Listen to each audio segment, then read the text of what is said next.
C'est un château qui semble flotter sur l'eau tel un mirage.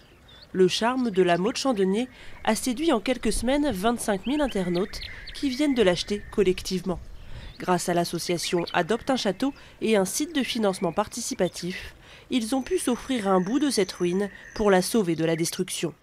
Ce château-là, les douves qui sont autour, cette ruine romantique absolue a fait aussi qu'on a pu toucher beaucoup de monde et surtout intéresser des gens qui n'étaient peut-être pas des passionnés de patrimoine au début. De s'acheter un bout de château, de s'acheter un bout d'histoire française, les gens ils ont pu se dire, voilà, moi aussi, à mon niveau, je contribue à passer l'histoire, à me faire un passeur d'histoire et à préserver le patrimoine. Au total, 1,6 million d'euros ont été collectés, un record en Europe. 115 nationalités figurent parmi les nouveaux châtelains, une majorité de Français, d'Américains, mais certains viennent d'Afghanistan et même des territoires palestiniens. L'association a récupéré les clés de cette bâtisse en janvier et découvert l'ampleur de la tâche. Aujourd'hui, des architectes du patrimoine se penchent sur la délicate mission de sa restauration. Il y a d'un côté une admiration, mais une inquiétude aussi par rapport à son état sanitaire.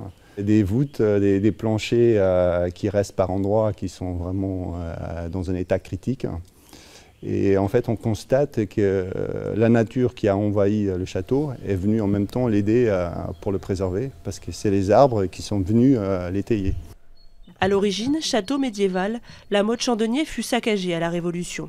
Reconstruit au XIXe siècle dans un style néo-renaissance voire néo-gothique par un architecte anglais. Incendié en 1932, il est abandonné au gré des vents. Cette nature omniprésente transforme à chaque saison l'atmosphère des lieux. Impossible d'arracher tous les arbres.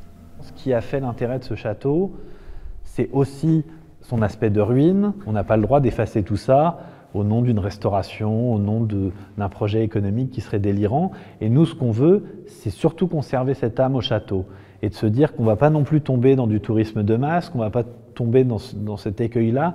La ruine peut compter sur Eliane, son ange gardien depuis 25 ans, propriétaire d'une des dépendances du domaine et de la chapelle attenante. Je l'appelle ma belle voisine, la ruine. Je me suis interdit à banaliser un seul jour, c'est-à-dire que je lui dis on se salue tous les jours. Je l'admire, mais j'ai aussi l'impression qu'elle pose un certain regard sur moi. D'ici quelques jours, le site va être numérisé en 3D.